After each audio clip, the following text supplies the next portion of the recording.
يونن ومولده bismillahi rahmaani rahim asalaamaaleykum wa rahmatulahi taala wa barakaatu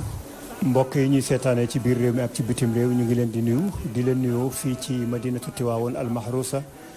mu ñu nekk ci fani gàmmu bu ñu waxee gàmmu nag wax Tiwaawoon wax solo bi gàmmu am waaye itam wax solution bi gàmmu war a mën a doon pour adduna bi teqale ko ak jafe-jafe yi nga xam ne benn bu ci nekk lislaam ak doxalin yonante bi sallallahu alayhi wa sallam wane na yoon yu gën ngir ñu génn ci jafe-jafe yooyu la ci biir loolu rek bu ñuy waxtaanee gàmmu ci biir Sénégal nag madinatu Tiwaawoon mooy dem ci xel yi madinatu Tiwaawoon boobu nag ñu ngi fii ci groupe Walfadjri ni mu gën a yaatoo ci organes yi mu am yëpp li ko dalee internet ak rajo ak Walfadjri TV ak Walfadjri FM bi yëpp ñu leen di baaxee li fiy ruusee ci ay information waaye itam li fiy ruusee ci ay mbind yoo xam ne mën nañu wax ne rencontre foire borom xam-xam yi la boo xam ne képp ku ci ñëw rek di nga fi taataanee leer waaye di nga fi taataanee xam-xam ci biir loolu rek ñu ngi fi toog ak koo xam ne kenn ci produit wu daara ji la muy Serigne Abdoul Hamid Sy ibnu Cheikh Abdoul Aziz Sy Al Amin bu ñu waxee Serigne Abdoul Hamid Sy nag wax nañu échantillon ndaw bi nga xam ne l'islam moom la soxla pour ñu jéggi étape yi nga xam ne ñu ngi koy dund tey ci monde islamique bi ndax falawla nafara min kulli firqatin minhum taifatun li yatafaqahu fi ddin wa li yundiru qawmahum ida rajau ilayhim laallahum yahdaruun na am ñoo xam ne dañuy yóbbalu lu ñuy gaggante seen bopp ak gaggante ko askan wi moom nag dafa bokk ci ñooñu mënul bañ a bokk ci ñooñu nag ndax ñi ko produire ak fi mu grandiré muy ci madinatu Tiwaawoon ci ëttu Serigne Abdoul Aziz Sy Al Amin loolu doy na école ñu toog ak moom nag am mbégte bu baax a baax Serigne Abdoul Hamid ñu njëkk la ndokkeel ci bésub gàmmu gi nga xam ne bésuk xéewal la bésuk leer la bésuk xam-xam la xanaa ma bàyyi la rek ci kàddu yu jëkk nga saafonteeg mbokk yi ñuy seetaanee ci biir réew mi ak ca bitim réew ci bés bi nga xam ne ñu ngi koy màggal bésuk gàmmu.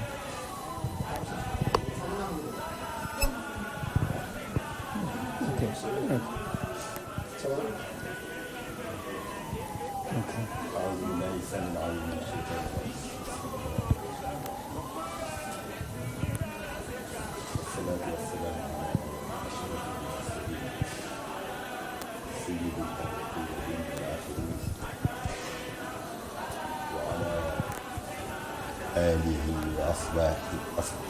وعلى أصحابه أجمعين ولن تبعه بإحسان إلى يوم الدين. السلام عليكم ورحمة الله وبركاته. waaleykum salaam wa rahmatulah.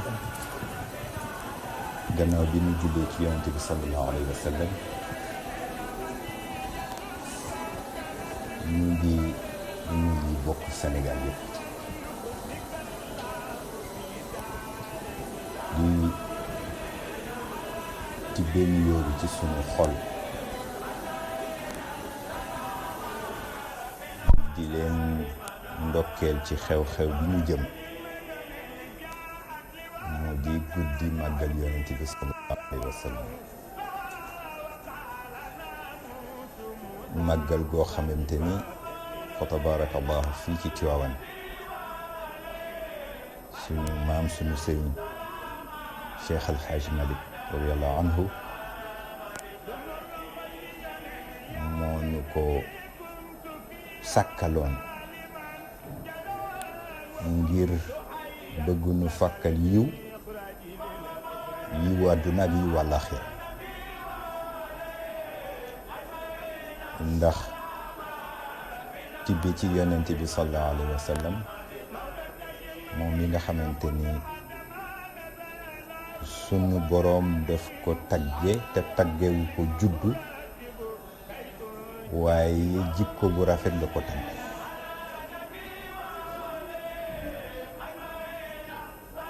jikko yu rafet yooyu mu ko tagge woon ci alquran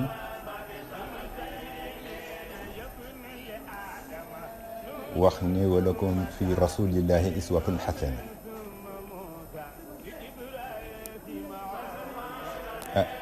loolu mu ko tagge woon moo tax suñu maam Cheikh El Hadj Malick jàpp ni bis bi mu judd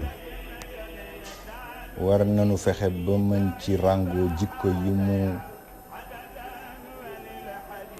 tabaxe ña mu àndaloon ngir sëwe leen fii ci àdduna sëwe leen ci àllaxira ndax modèle la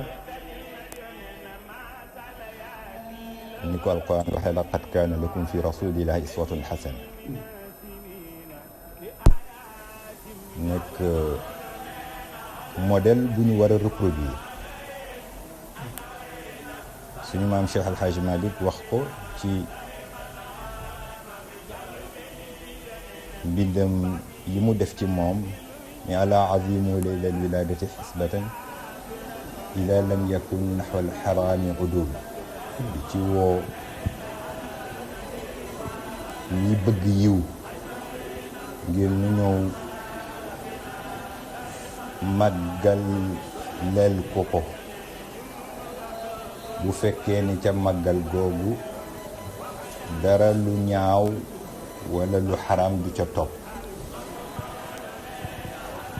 loolu moo tax mu wooteel ko wooteem bu réem boobu daan wax ni nag moo xamante ni amul lu dul benn guddi amul lu dul benn dëgg bëgg koo wax ci benn guddi bu sañoon ku mu jaboote nga ñëw fekke tabarakallah ñaanam googu la yàlla dégg ba tax na ba muy doog a door wax nañu ci histoire ni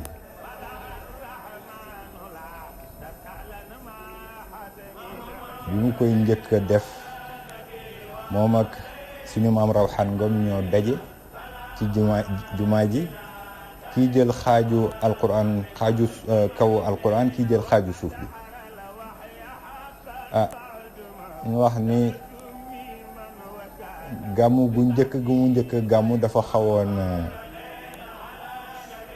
yaraax mu xaw ko mettit lu waaye ñaan boromam ña suñu gàmmu gi de mel na ne xaw na yaraax ren waaye ñu ngi ñaan fii ba Gor Saane nit ñi nañu ñëw di gàmmu si incha allah ñu koy ñaan suñu borom loolu la yàlla dégg ngir yàlla jaayante ba mu defoon ak yonent bi sallallahu alayhi wa sallam ndax moom léppam daf ko delloo ci yonent bi ku xool li mu bind def ko ci wàllu siira ak ci wàllu madh jëmale ko ci yonent bi sallallahu alayhi wa sallam nga xam ni ay na ñun fii ci Sénégal nga xam ni miinuñu langue arab wala ñu ko fi miin tuuti lañu xëy na ne la mu bind na mu rafete ña koy apprécier ñu tuuti lañu waaye léeg-léeg nga dajeek ay gan bitim réew bu ñuy cité dañuy cité lu mel ni xilaasu zahab bi wala riyu zamaan bi dañ koy cité ci référence universelle yi ngir beauté texte yi tabarakallah ngir cofeel bi mu am ci yonent bi te amul ab waaw te daf daan wax ni walaysa naf'un ala xubbin bila amalin nee na cofeel du am njariñ lu dul jëf daf ca topp waaw boo ni nit sopp naa la te cofeel ga nga am ca moom doo ko wane ci jëf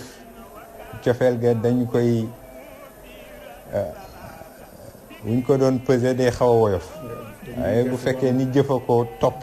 te moom wane na jëf nag jëfal yonent bi sallallahu alayhi wa sallam ci tasaare risaalam ak njàngaleem defe ko ci anam ba mu ko defee ci stratégie ya mu ko defee tabarakallah ba fexe ba diine tasaaroo ci Sénégal te génnewul jaase xastewul xeexul waaye xeex bu dee xeex na xeexu xel la xeexe ndax jàpp na ni xeexu xalima jàpp na ni nit li jaadu mooy fexe ba balaa benn agression di yegsi ci moom nga préparer ko spirituellement ci yar d'abord bu yar xase ba taaju xam-xam ñëw fekk si ko bu ko xam-xam fekk see nit ki dana am préparation bu ko mën a permettre ni yàlla bëggee mu nekk ko ci kaw suuf mu mën ko mottal tabarakallah loolu réussir na ko te la koy wane mooy ñi mu formé ñu génne ci daaraam tasaaroo ci Sénégal fu nekk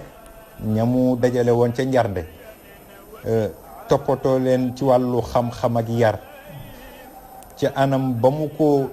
gisee moom gis-gis bu kawe ba mu ci amoon ba nu paree seen formation ci séminaire yooyu mu daan def foofa nga xam ni tëju na fa lu mat juróom-ñaari at la mu fa def ñi doon relais yi ñoom la tasaare ci Sénégal fu nekk ku nekk dem fa samp fa sa daara di doxal politique ak stratégie bi nga xamante ni moom la jiitaloon jëmale ko ci njëkkante xel yi ak d'abord projet colonial bi parce que tubaab bi dafa amoon projet ak projet wu église bi parce que projet colonial dafa àndoon ak un projet religieux moo di fexe ba christianiser dëkk yi nga xamante ni ñoom tubaab yi fa la ñu doon moom la ñu coloniser woon. ak aada yi nga xam ni itam mu ngi fi woon. ak aada yi surtout ndax dafa ñëw fekk ceddo am doole fii ci Sénégal mu fexe ba rocc ci seen yu ñàkk diine yi ñu yore woon remplacer ko leer démb dafa am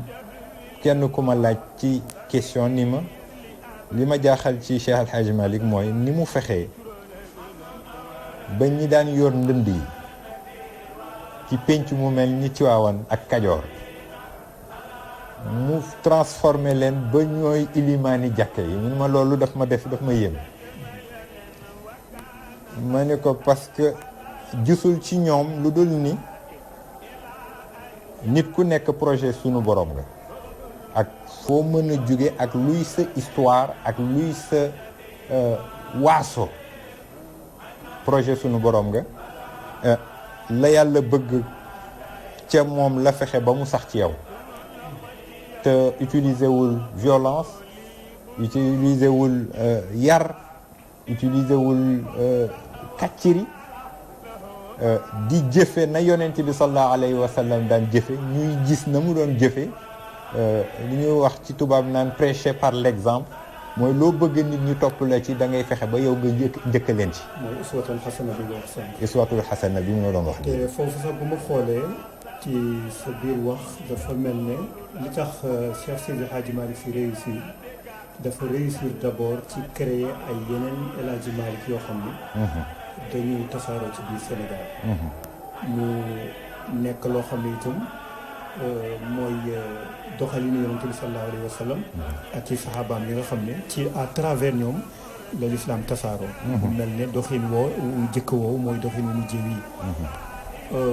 mu am nag benn question boo xam ne toujours intellectuels yi dañ ci faral di poser question même sax ñu dul ay sénégalais. parce que toujours li logique li xel di jàpp mooy ne réussiru individu mu ngi dépendre ci moyens yi mu am. mais dañu seetlu ne magu Sénégal yi ku mel ni Cheikh Seydi Hadji Malick Sy li ñu réussir par rapport ak moyens yi ñu amoon ak environnement bi ñu doon dund def dul méngoo. te li xel jàppoon mooy 1 plus 1 égale 2. waaye 1 plus 1 bu la nekk égale 10 dafay xaw a jaaxal. ban explication moo war a mën a am ci loolu. waaw moom xam naa ndimbalu sunu borom rek fa tabaarakallah ak sellal seen jaayante yonent bi sallallahu alayhi wa sallam moo ko may fii ñenn ci sëriñ yi ak nitu diine yi jaar fa ñu leen jaar ñoom nitu diine yi ba xaw yàq lenn ci seen liggéey moom yàlla defal na ko sutura ba mu mën ko réussir ndax ku fexe ba fa tubaab bi samp palais gouverneur du Sénégal nga fexe ba ca wet ga soriwul loolu nga góorgóorlu ba yëkkati fa zawiya def ko ca Ndakaaru def ko ca Saint-Louis di naxante boo xamante ni dafa lalu ci intelligence ndax intelligence sociale bu mu amoon mu xam ni tubaab bi boo ko confronté mu gaañ la ndax la mu yor ci doole bu ko sëfee ci sa kaw yàqal la sa liggéey muy naxante parce que xam na ni li am solo mooy but bi mu amoon ci gannaaw mooy transformer conscience yi ba tubaab bi lu mu mën a développer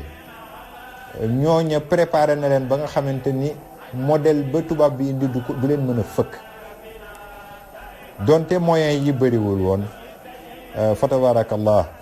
booba réew mi melul ni mu mel léegi daara yenu amoon it fa tabarakallah la mu ca développé woon moo ko xëy na may soxlaawul woon kenn dara ndax moom daf ko ñaan yàlla ci ba muy ajee Makka bokkoon na ci ñaan yi mu ñaan yàlla moo di yàlla may ko ci Sénégal yàlla na bëri ay fu ñuy jaamoo yàlla te fa ñu koy sampe yàlla na bokk ca ña cay jàpp ba mu samp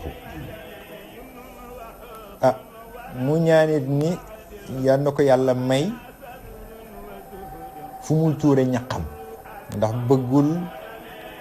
dépendre ci li nga xamante ni mooy ñaqu jàmbur yi ko yàlla dénk moo tax fu mu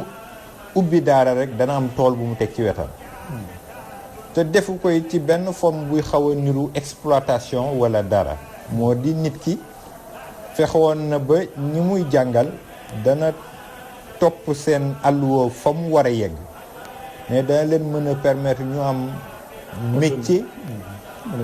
di am lu ñuy dundee loolu développé na ko ci Njarne développé na ko ci Jaksaaw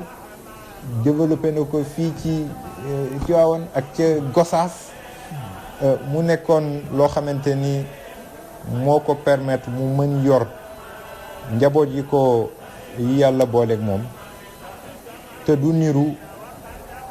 exploitation loolu moo tax ren ñu choisir ci thème yi ñu bëggoon a waxtaane ci wàllu gàmmu bi dippe ko wàllu éducation bu ñu nee éducation surtout éducation religieuse fii ci Sénégal naka la ñuy mën a fexe ba mu nekk lu ndar képp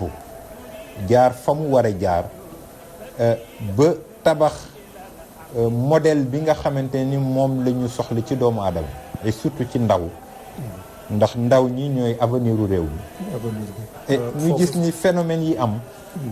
moo xam ci wàllu mendicité bi la yalwaan bi nekk loo xamante ni dafa nekk gàkk-gàkk ci réew mi nekk gàkk-gàkk ci diine ji nu jàpp ni lu nu war a mën a waxtaane la waxtaane ko képp ku nga xamante ni da ngay intervenir ci wàllu njàngale moo xam da nga féete ci wàllu état moo xam da nga féete ci wàllu ñiy jàngale bokk ci association yi nga xamante ni dañu dajale jàngalekat yi moo xam ay kuréel yoo xamante ni seen yéene mooy fexe ba phénomène yu mel noonu ñu fexe ba dindi ko ci Sénégal ñu fexe ba nu toogaat waxtaan ngir ñu am solution boo xamante ni dafay dëppoo ak li nitu diine yi bëgg mais aussi dëppoo ak li nga xamante ni mooy exigence yi jamono indi. loolu moo nekkoon thème bi nga xamante ni waxtaanee nañ ko ci ay atelier ci ñaari fan yi passé mais di delluwaat rek ci moom perception bi mu amoon ci wàllu njàngale ak na mu ko doxale woon ak stratégie yi mu ci développé. muy wàllu tarbiya ak wàllu tarqiya. jërëjëf mbokk yi ñu fàttali leen ne rek ñu ngi toog ak Serigne Abdoul Hamid Kane ibnu Serigne Abdoul Hamid Sy ibnu Serigne Abdoul Aziz Sy Al Amin mu nekk intellectuel bu ma toogee ku mel ne moom nag ak lu waxtu wi xat-xat xam naa ñu ngi ci njeexital émission bi il faut que rek mu am laaj boo xam ne dinaa ko laaj muy défi bi nga xam ne l'islam mu ngi koy jànkoonteel tey sur le plan international nga xam ne ñu ngi koy diaboliser fu mu mënti doon waaye itam ñooñu l'islam yi ci seen diggante itam léeg-léeg foñante di dox ci seen diggante ñaari défi yooyu nga xam ne moo séq la nation islamique bi tey nan la ñuy war a mën a def ba génn ci. sëñ Assane ni nga ko waxee diine dafa nekk ci tumuranke ko yonente bi waxee ni ko yonente bi sallallahu alayhi wa sallam Cheikh El Hadj Malick indi na ko ci kifayatu raghibin bi wax ni dañu jamono dafay dem ba mel ni biidul anuq moo di nenu kenn mënu waaw nenu aigle maanaam diine bu set bu rafet bi nga xamante ni moom la ñu doonnoo ci mag ñi jële ko ci yonent bi sallallahu alayhi wa sallam li xew tey ci àdduna moo di une politisation de la religion islamique politisation boo xamante ni génn na benn xar kanam bu ñu ràññewul bu raglu sax la ñuy wax ci diine boo xamante ni responsabilité yi damay wax ni dëgg la am nga ay nooni l'islam yi dañu bëri te seeni stratégie mooy fexe ba ndërmeel liggéeyu yonente bi sallallahu alayhi wa sallam waaye ñun ci suñu wàllu bopp dañu am suñu ay noon intérieur noonu biir yi nga xamante ni seen lecture ak seen perception xëy na sax du ñu woowee ni ñàkk a xam la waaye c'est lu ñu construire la xatal daal waaw lu ñu tabax la loo xamante ni fexe ba diine nañu koy voilà wasaare ak nañu fexe ba nit ñi di ko percevoir nekk perception bu négative ndax ñun ahlu tasawuf yàlla may nañu cité wu message yu yonente bi sallallahu alayhi wa sallam loola ñun ñi féete dëkki ñi nekk ci moo xam waaw yàlla te tënku ci loolu gis nañu yàlla may nañu ñu am jàmm joo xamante ni fa tabarakallah adduna danañu ko xaw a ñee sax te li ko mayee mooy mag ñi xamoon nañ ni njàngale yonent bi sallallahu alayhi wa sallam la ko dundal ba mu yegsi fii ci authenticité ci tasawuf lañ koy fekk waaye ñu indi ay courant yoo xamante ni seen idéologie c'est une idéologie d'extrémisme moo di phénomène yi feeñ ci wàllu terrorisme ak jullit yi ànd ak benn forme ñàkk fayda nga yonente bi sallallahu alayhi wa sallam doon wax ca xadis ba ñàkk fayda googa nga xamante ni ku leen ragaloon dana leen ñeme loolu nu dal tey te doon na wuñ ko ci diine ji ndax loolu li ko indi moo di la mu nu bàyyi loon la ñu fi teg la mu nu bàyyi loon moom yonente bi sallallahu alayhi wa sallam lañ fi teg dugg ci leneen lëndëm yooyu daxma boobu nga xamante ni tabarakallahu doon na ko ragal mu lëndëmal lii mu li yàlla teg ci loxoom tey moo ñëw doon ñuul bu nekk ci diine ji li muy may ñu mën ko dindi moo di delluwaat ci njàngale mag ñi sallallahu alayhi wa sallam njàngale mag ñi tibbe ko ci njàngale yonent bi sallallahu alayhi wa sallam te loolu fii ci Sénégal am nañ fi chance bu rëy ndax mag ñi yàlla booleel ku ci mel ni Cheikh El Hadji Malick ku ci mel ni Serigne Touba ku ci mel ni suñu maam Abdoulaye Niass ak ñeneen ñu leen niru nga xamante ni fexe nañu ba ñàkk ñu ndax boo seetee li ñu wër lii xew ci wàllu violence te ñu gis ni yàlla ngi ñuy musala gum yegsiwul Sénégal gum yàlla nag continuer noonu te li ñu ko may moo di vigilance boobu nga xamante ni mag ñi indi woon nañ ko ci diine ci dellu ci sunna yonent bi sallallahu alayhi wa sallam boobu sunna ñu yar ci seeni njaboot ñu di ko joxante ba mu yegsi ci nun mu di ñu aar boobu ak léegi bu nu bëggee am chance moo di fexe ba héritage boobu nu téye ko ak suñu fukki loxo gën koo wesaare ba nit ñi gën ko xam parce que jàpp naa ne li mag ñi liggéey fii ci Sénégal xaw nañ koo yéex a xam te Sénégal mën na doon modèle jëmale ci àdduna ci wàllu l'islam dama daan dégg Serigne Cheikh mu wax ni moo wax ni arab yi ñoo ñu gën mag ñu njëkk waaye ñoo leen gën mag ñu mujj fa tabarakallah loolu nekk loo xamante ni responsabilité la ñu war ci ku nekk bay sa waar ci wàllu wu ne ngir fexe ba ñag googu nu sàmm ko ndax bu nu ko sàmmee risaala yonent bi sallallahu alayhi wa sallam dana gën a ancré wu fii ci Sénégal loolu lañu gis ni lu ñu mën a kii la waaye bu dee ci wàllu yi xew ci àdduna loolu moom ñàkk fayda jullit yi rek a koy indi wax dëgg yàlla la xew Yémen nag xew Irak xew Syrie dafa ñaaw ci ñoo xamante ni dañuy woote bokk ci nu yonent bi sallallahu alayhi wa sallam yar tibbe ko ci la yàlla wàcce ci moom ci alquran yenn comportement yi ci wàllu humanité ak doxalin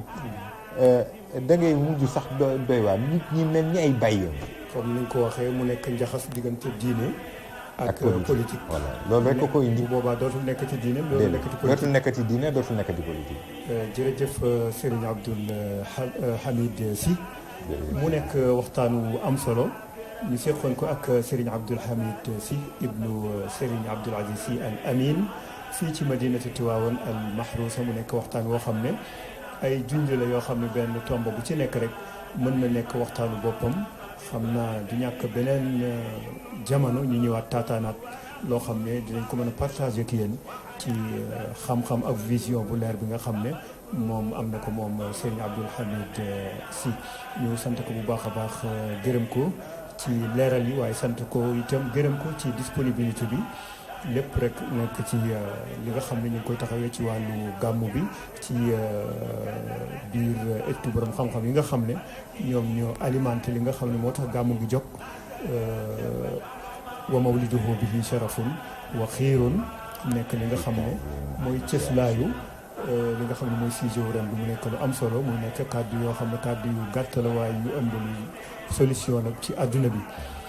bu ko defee ma sant nag ñi ma àndaloon ci émission bi Seydina Omar Ba Soxna Ramatoulaye Sarr ak Pape Gora Gueye ak ñi nga xam ne itam ñoo ko monté jàlle ko Barak Mbaye ak ñi ko exécuté ci maison mère fële ci Ndakaaru ñu sant leen bu baax a baax gërëm leen jox leen beneen dox daje ci suñu spécial gàmmu fii ci Madinatu Tiwaawan wasalaamaaleykum wa rahmatulahi taala wa barakaatu. ok jëf ok jërëjëf jëf ci yàqu ngeen xam ngeen corrigé ko rek da wax dëgg yàlla مولانا ومولده به شرف واجينا ومولده به شرف واجينا ومولده به شرف مولانا ومولده